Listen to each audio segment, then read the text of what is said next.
Hi, we are here in Quezon City branch, Dr. Bien here. Kapiling natin si Dorothea, nickname niya Thea, working as an HR sa isang construction company.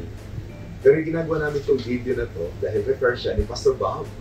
Pastor Bob, hi, if you're watching this. Matindi yung diagnosis kay Thea last August 2023. Nagpunta siya sa akin, ang diagnosis niya was Hodgkin's. Ang ibig sabihin ng Hodgkin's, may tumutubong bukol po, isang uri ng lymphoma. Nakita yung bukol na yun noong April 2023. Noong June ay nagpa-CT scan siya, tama no? Nakita may bukol siya, may intestinal hanggang dito. Tama ba? Oo. Nagpa-PET scan siya ng July at doon nga nakita na Hodgkin's ito.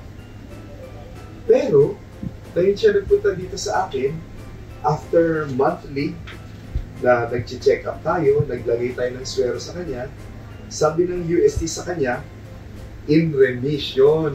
Ayan, meron akong panibagong results nga na nakalagay, negative na. Sige nga, Thea, kwentuhan mo nga kami. Ano yung sabi sa'yo? Bakit in remission ka na? Sabi po ng doctor sa UST, hindi na daw po nila, wala na daw po silang makita na nagiging active pa po dahil sa non-FDG po ba? Negative na. Opo, negative na. So, kinugrats na po nila ako dahil ang plano po talaga nila is i-radiation po ako pero hindi po ako pumayag. Pumunta po ako kay Doc Biel para ituloy po yung B17. Wala kang radiation? Hindi po.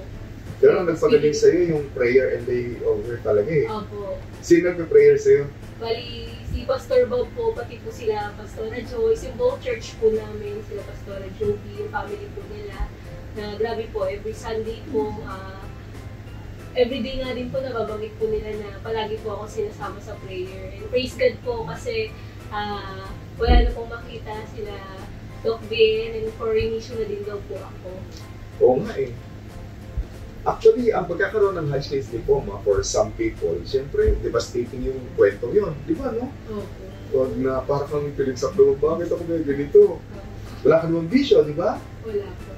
No smoking, Wala po. no alcohol, wala. Right. Healthy living. Pero yun nga, na-diagnose siya dati na may bukol. Pero sa ngayon, negative na. So, we are very happy and thankful. At naniniwala ako, hindi naman talaga doktor nagpapagaling sa kanya. Si Lord talaga, no? Si Lord talaga. So, we thank you. Mag-thank you kami, Lord. Mag-thank you kay Pastor Bob. Thank you po, Pastor Bob, sa prayer. And finally, answered prayer po. 100% healed. And for the glory of God po.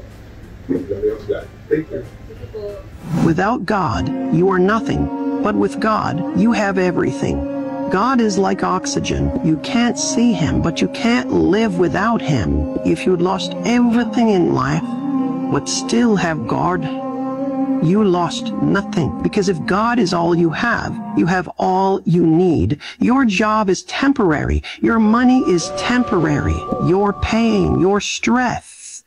But your relationship with God is forever. And nobody can take that away from you. Life without God is empty, meaningless. It's like an unsharpened pen, so it has no point.